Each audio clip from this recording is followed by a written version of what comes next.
fruit in celebration of the national holiday coming up. It's meant to be an orange, and it turns out no Chinese oranges are orange.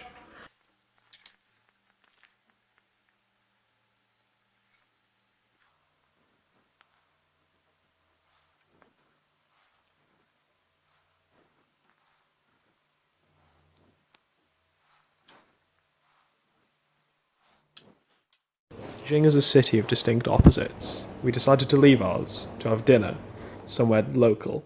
It was a kebab shop. When we walked in, the woman walked up to us with an uncooked piece of meat, cooked it, and then put it in front of us. At that point, it was for us to eat.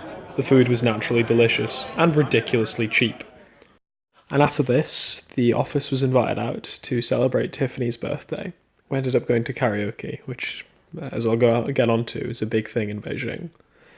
There was lots of Spanish and Mandarin songs, where the English speakers of the group had no idea what was going on, but that didn't stop them trying. And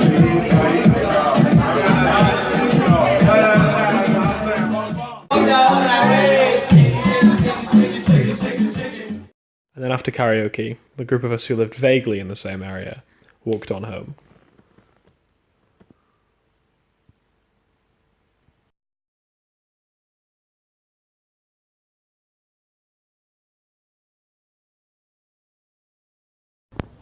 So I'm just walking home now. It's 3:15. I'm about 10 minutes from my apartment.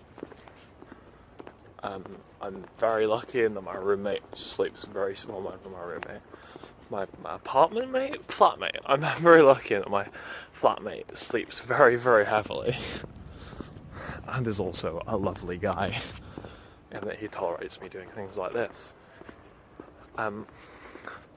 We were out for one of the girls in the office's 22nd, maybe. Yeah, she like. That was Tiffany. Really, really lovely. So karaoke is this like. It's kind of like difficult to So the thing about like cultural differences is that they're almost impossible to describe. So I was just walking home with someone, and like I was saying that I was like putting a lot of work into my Mandarin, and I was nervous that I wouldn't be able to get that good at the end of it. And she says, okay, so count to 10. So yeah, I counted 10. And she corrects my pronunciation of 4, which I was like, sir. She's like, no, sir. And the same with like 6. It's got the tone wrong. And I'm like, okay.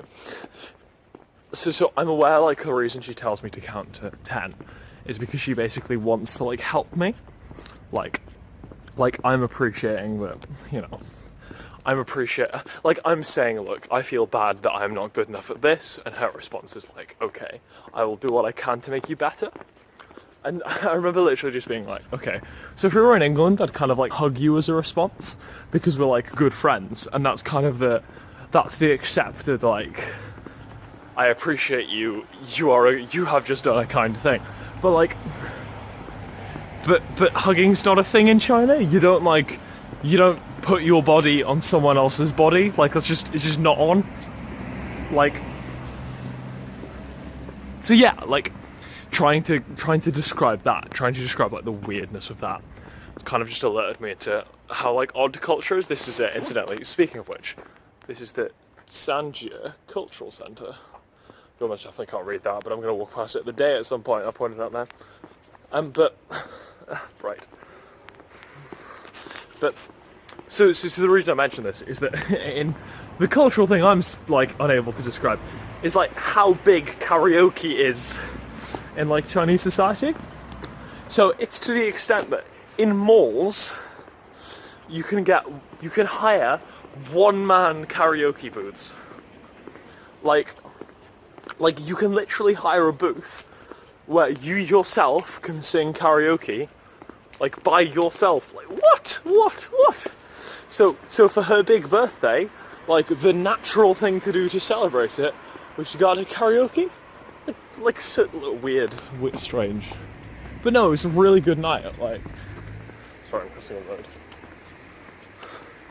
road. there's literally no cars about. Like, this is why I'm crossing. Like, I'm still double checking that this is safe, because if anyone's worrying. But yeah, really, really good night. People from the office are really nice. Like, the first time I met, like, Carol, who I'm going to be doing a few competitions with. Carol's a bloke. Carol is also lovely. And, like, it's kind of just, I was just reassured in a way that I knew, basically, so I knew that me and him were spending a lot of time together at competitions, because we're, like, we're judging the same things, and, like, we're running them together. And I was kind of just relieved to find out that Carol was, in fact, like, a good bloke. But yeah, so, all in all, karaoke, weirdly focal in Chinese culture. Culture, weird to describe. And then the people I met were really nice. Yeah, so, kind of it, really. Hopefully I'll get to bed before 3:30. I've got a language school lesson tomorrow at 12:30, so, like, it's a long way away. Like, so my body, my like, sleeping patterns are still knackered from jet lag, and this is no doubt doing nothing to help it. But, you know, I mean, I made a lot of friends. Realistically, that's kind of, like, intrinsically way more valuable than one bad night's sleep. And there's one thing I'm, like, you know, one thing I want to show before I cut this episode off, which is my local KFC. I just love, like, I just love being in a city where, like, where I can, like, want to hug a friend and then be like, okay, pause. Like, so this is what I mean by hugging. And, like, you know, where the culture is just so different. And yet, like, there is a KFC here. Like, what? The fact, I don't know, globalization is so cool. Like, the ubiquity of, like, Western products.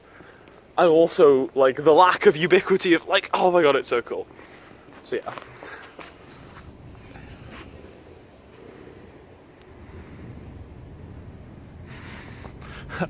And with that, the episode draws nigh.